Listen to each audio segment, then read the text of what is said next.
All right, so here we're given a situation where they give us a function f of g of x, and then they give us these values for g of 1, g primed at 1, etc., right?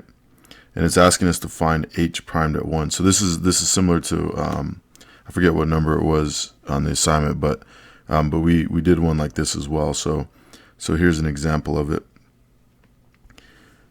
All right.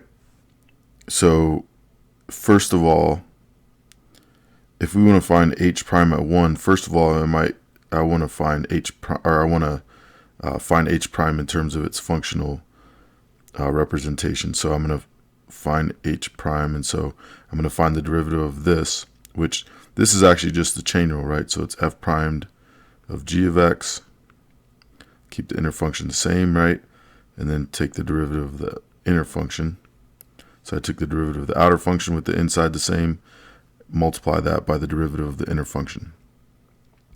And so now I want to plug in 1 for x, because I want to at some point evaluate h primed at 1. So h primed at 1 is going to be f primed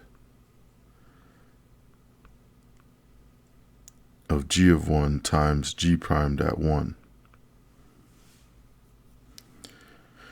All right, and so then now we're going to use these values that they give us, right? So first they give us g of 1 is 4. So I'm going to put in 4 right here, okay? And then we know that g primed at 1 is 3. So I'm going to put in a 3 right here. All right? And so let me rewrite that for a second. So then we get f primed at 4 times 3, right? And so now f primed at 4 has a value as well. F primed at 4 is 7. So I'm going to put 7 right here. So it's just going to be 7 times 3, which is 21. So that's what h primed at 1 is. And the ones we saw on the assignment where sometimes we had to solve for something that was on this side, right? So we might have to isolate g primed at 1 or g of 1 or f primed of 4 or whatever. And so sometimes you have to do a little bit more manipulating to get there. In this case, we just had to find h primed at 1, which was already isolated.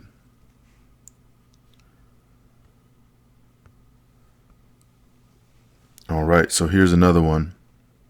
So let's do this one together. So this one, they're asking us to find h primed at 2, right? So first go ahead and find h prime. And that should be pretty simple because we basically just did it, right? So find h prime of x. All right, so if this is what you got, it's just straight up the chain rule, right? Just our definition, really. So f primed of g of x times g primed of x, just like we saw before. So now let's plug in 2 in all these places. So we want to find h primed at 2. So we're going to plug in a 2 here for x and here for x. Okay, so we plug in a 2 in all these places where we had an x before. We just put a 2 in there, right? Because we want to find h primed at 2. All right, and so now what I want you to do is replace these values and find the next iteration. Okay, so I want you to find a replacement for this and find a replacement for this.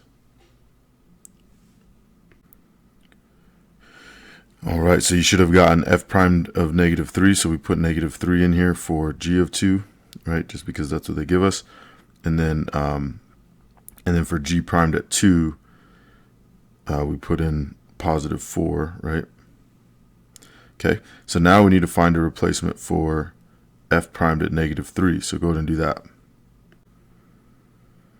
All right, so we end up with 7 times 4, right? This f primed at -3 is just 7. So now we just multiply 7 times 4, and we get 28. So that's our final answer for h primed at 2.